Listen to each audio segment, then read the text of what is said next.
یہ بیٹیاں جو ہوتی ہیں نا، ان کا بھی رویہ کو انوکھا ہوتا ہے ساری دنیا سے، انوکھا۔ میں کبھی کبھی کچھ ایسی باتیں کرنے کو دل کر جاتا ہے کہ جو کر گزرتے ہیں۔ ایک صاحب مجھ سے ایک دن کہنے لگا، حضرت صاحب بڑی مشکل میں ہوں اور اتنا کٹھن وقت آ گیا کہ کوئی حال ہی نہیں۔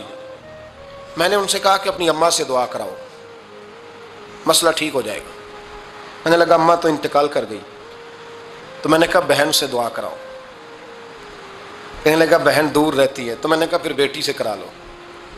آپ یقین کریں، اللہ کے گھر میں بیٹھا ہوں، رمضان کا مہینہ مجھے تیسرے دن ملا۔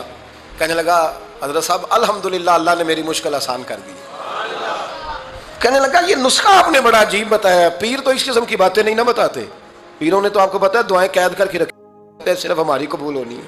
کہنے لگے آپ ان کا میرے ساتھ ارادت کا رشتہ ہے۔ کہنے لگے آپ کس طرح کے پیر ہیں کہ آپ نے مجھے پلٹ کے کہہ دیا کہ اماں سے، بہن سے، بیٹی سے؟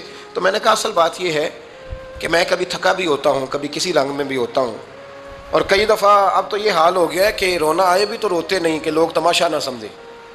کئی دفعہ آنسو چھپانے بھی پڑتے ہیں کہ لوگ اس کو اداکاری اور فنکاری ہی نہ سمجھنے لگ جائیں۔ تو میں نے کہا یہ جو بیٹی ہوتی ہے نا، یہ جو بہن ہوتی ہے، یہ جو ماں ہوتی ہے، اس کو اشارتاً بھی آپ کان میں کہہ دینا مشکل میں ہوں تو یہ رات کو رو رو کے مصلی بھگو دیتی، یہ رو رو کے دعا مانگتی ہے بیٹے کے لیے، بھائی کے لیے، باپ کے لیے۔ اس کا رنگ ہر بیٹی پیار کرتی ہے، اور یقین کریں کہ کلیجہ ٹھنڈا ہو جاتا ہے جب بیٹیاں چھاتی پہ لیٹتی ہیں، تو لطف آتا ہے کہ اللہ کریم نے اس ننھی سی کلی میں کیا ٹھنڈک رکھی ہے کہ سارے دل کا جو ہے بوجھ اس نے ہلکا کر دیا۔ تو بتائیے پھر میرے نبی پاک کی شہزادی کی حضور سے محبت کتنی ہوگی۔